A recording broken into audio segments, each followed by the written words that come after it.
Cricket की हम बात कर रहे थे प्रोग्राम के शुरू में, लेकिन फिर हमने कहा भी आगे जाके ज़रा तबसरा ले लेते हैं। 59 साल हो गए, अभी तक एक ऐसी प्यास है ना ऑस्ट्रेलिया में फतह की जो बुझ नहीं पाई है। हमारे ग्रीन कैप्स ऑस्ट्रेलिया में एक और टेस्ट सीरीज़ हार चुके हैं और कई उम्मीदों के साथ, कई आसों के साथ हम पहुंचे थे, लेकिन ऐसा नहीं हुआ। सिडनी में पाकिस्तान टीम को 28 बरस से फतह का इंतज़ार है और ये 28 बरस का जो इंतज़ार है ख़त्म नहीं हो रहा है। आखिरी बार इन 1995 मुश्ताक अहमद की जादूगरी आपको याद होगी, उन्होंने सुरखरू कराया था पाकिस्तान को, लेकिन उसके बाद चिरागों में रोशनी न रही। ऑस्ट्रेलिया से सीरीज़ अब गंवाने के बाद पाकिस्तानी टीम 3 जनवरी से आखिरी टेस्ट आपको मालूम है खेलेगी।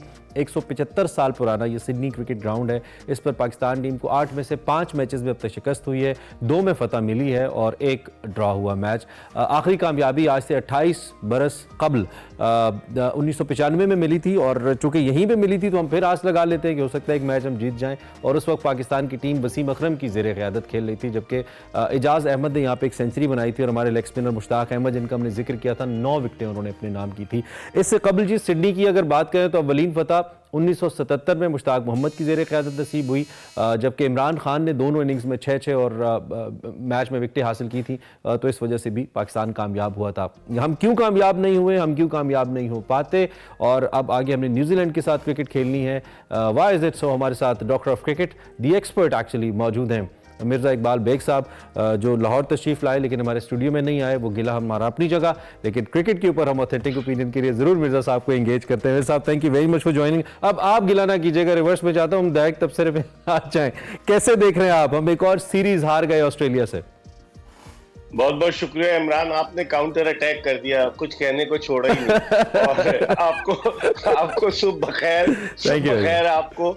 और जो सिडनी टेस्ट की बात है कि आपने सही कहा कि उसके बाद से 1995 के बाद से चिरागों में रोशनी न रही और पाकिस्तानी टीम अब देखें किस अंदाज से उतरती है मैदान में। बाज खबरें ये आ रही थी, हालांकि ये कंफर्म नहीं है कि शायद शाहीन शाह अफरीदी को आराम कराया जाए, क्योंकि इसके बाद 5 वनडे T20 इंटरनेशनल मैचों पर मुश्तमिल सीरीज है 12 जनवरी से न्यूजीलैंड में। अच्छा। लेकिन एक बात तो तय है कि ओपनिंग के शोबे में तब्दीली करेंगे। इमामुल हक की जगह साइम अयूब के खेलने का इम्कान है और उसके अलावा स्पिनर जरूर डालेंगे, क्योंकि सिडनी की विकेट जो है वो स्पिनर्स के लिए हमेशा से माजी में साजगार साबित होती आई है।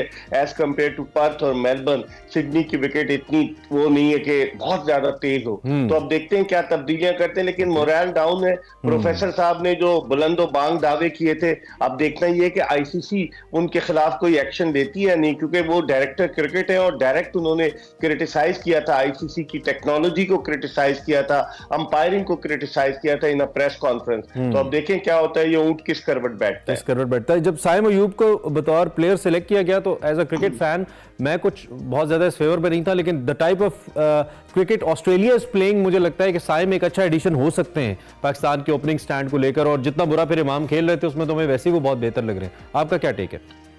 बिल्कुल आप सही कह रहे हैं। हालांकि साइम अयूब जब शुरू में आए तो उनके लिए कहा जा रहा था कि ये वाइट बॉल क्रिकेट के प्लेयर हैं, शॉर्टर वर्जन के, लेकिन डोमेस्टिक क्रिकेट में यहाँ की बेजान विकेटों पर उन्होंने डबल सेंचुरी भी बनाई और उन्होंने आहिस्ता आहिस्ता अपने आप को ग्रूम किया, क्योंकि ये अंडर 16, अंडर 17, अंडर 19 से आए हैं ना, एक प्रोसेस के जरिए आए। तो उम्मीद ये है कि अगर उनको चांस मिला तो definitely he will avail that chance, और उन्हें अवेल करना भी चाहिए। और आपने बात की जारहाना बैटिंग की, तो ऑस्ट्रेलिया के जारहाना जो बैट्समैन है डेविड वार्नर, आज उन्होंने ऐलान कर दिया कि वो वनडे क्रिकेट भी नहीं खेलेंगे। टेस्ट तो ये उनका आखिरी होगा, सिडनी टेस्ट, लेकिन वनडे से भी उन्होंने रिटायरमेंट का ऐलान कर दिया। वो सिर्फ T20 प्राइवेट लीग्स खेलेंगे। तो प्लेयर्स की तवज्जो जो है जिंदगी के इस मरहले पर पैसे कमाने पर ज्यादा तवज्जो है, और जो नाम कमा लिया डेविड वार्नर ने, हालांकि उनको कप्तान बनाए जाने का इम्कान था, लेकिन साउथ अफ्रीका में जो वाकया हुआ आपको याद है कि जिस पर स्टीव स्मिथ को कप्तानी से जाना पड़ा और गेंद को जो है वो टेम्पर किया जा रहा था, जिसपे वार्नर पे भी पाबंदी लगी, तो उसके बाद उनकी कप्तानी की कहानी खत्म हो गई।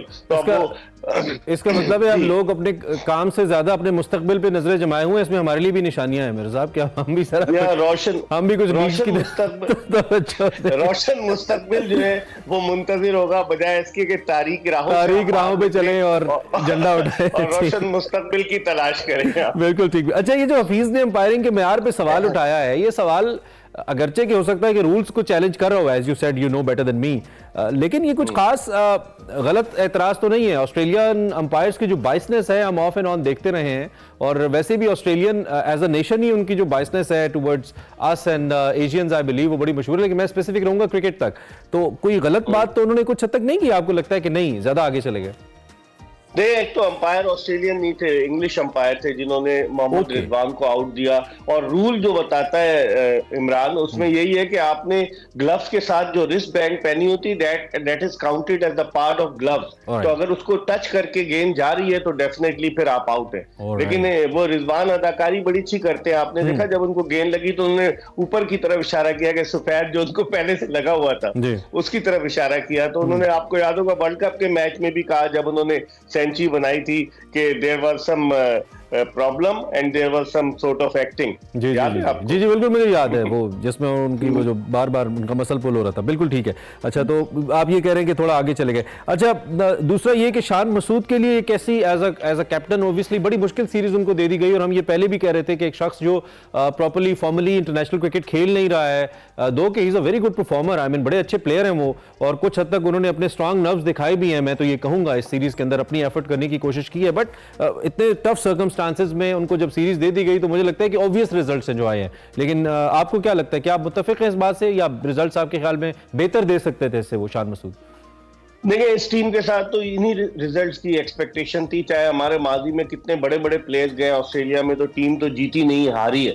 और जिस तरह शान मसूद ने हैंडल किया है कप्तानी की, और जिस तरह से उन्होंने गुफ्तगू की है, सेंसिबल गुफ्तगू की है उन्होंने, जब पोस्ट मैच सेरेमनी में हफीज तो बड़ा क्रिटिसाइज कर रहे थे लेकिन शान मसूद ने क्रेडिट भी दिया और अपने प्लेयर्स को भी कहा, और बात बिल्कुल सही है। मेरे ख्याल में अभी शान मसूद को टेस्ट के लिए इन्हें एज अ कैप्टन रखना चाहिए, लेकिन उन्हें लगता है कि पैगाम दे दिया गया, T20 में उनका नाम नहीं है 12 जनवरी से जो सीरीज शुरू हो रही है। तो मुझे लग रहा है कि उन्हें सिर्फ रेड बॉल क्रिकेट तक ना महदूद कर दिया जाए, व्हाइट बॉल क्रिकेट में उन्हें ना शामिल। वन लास्ट क्वेश्चन, अगर हम अल्लाह करे, क्योंकि क्रिकेट तो क्रिकेट है, आखिरी मैच में भी अगर पाकिस्तान की टीम अच्छी कारकर्दगी दिखाए तो जीत बहुत सी खामियों को छुपा देती है, आप क्या एक्सपेक्टेशंस रख रहे हैं और स्ट्रैटेजी क्या होनी चाहिए, माइंडसेट क्या होना चाहिए टीम का? देखिए, माइंडसेट ये शिकस्त के खौफ से बिल्कुल बालातर होकर पाकिस्तानी टीम मैदान में उतरे, अच्छी क्रिकेट खेले, कैचिंग पर तवज्जो दे। आप देखें कैचेस की वजह से हम मैच आ रहे हैं, फील्डिंग पर तवज्जो दे, और फिर उसके बाद बिल्कुल, और उसके बाद 52 रन आप देखें ना पहली इनिंग में, और उसके बाद फिर पाकिस्तान को जो पेस अटैक है मुझे लगता है ये बहुत अच्छा है। शाहीन शाह अफरीदी, आमिर जमाल और बीर हमजा का जो इजाफा हुआ है, तो दे कैन परफॉर्म वेल। और मेरे ख्याल में साजिद खान को इन्हें खिलाना चाहिए, बहुत सारे लेफ्ट हैंडेड बैट्समैन है ऑस्ट्रेलियन टीम में, ऑफ स्पिनर काफी सूदबंद साबित हो। राइट। नए साल का पहला इंटरेक्शन मिर्जा साहब, थैंक यू वेरी मच हमारे साथ मौजूद रहे, एंड अल्लाह करे ऐसे ही चलता रहे। आप जब भी आते हैं हमें बहुत अच्छा लगता है, बड़ी हमें आप स्किल्ड टाइप ऑफ इन्फॉर्मेशन मिलती है जो कि ऑब्वियसली ऑथेंटिक होती है। मिर्जा इकबाल बेग साहब हमारे साथ मौजूद थे। क्रिकेट में क्या हो रहा है जी, टीम के लिए दुआएं करें, अल्लाह करे आखिरी मैच हम जीत जाएं और 2-1 से कम कुछ तो आफाका हो सीरीज भी।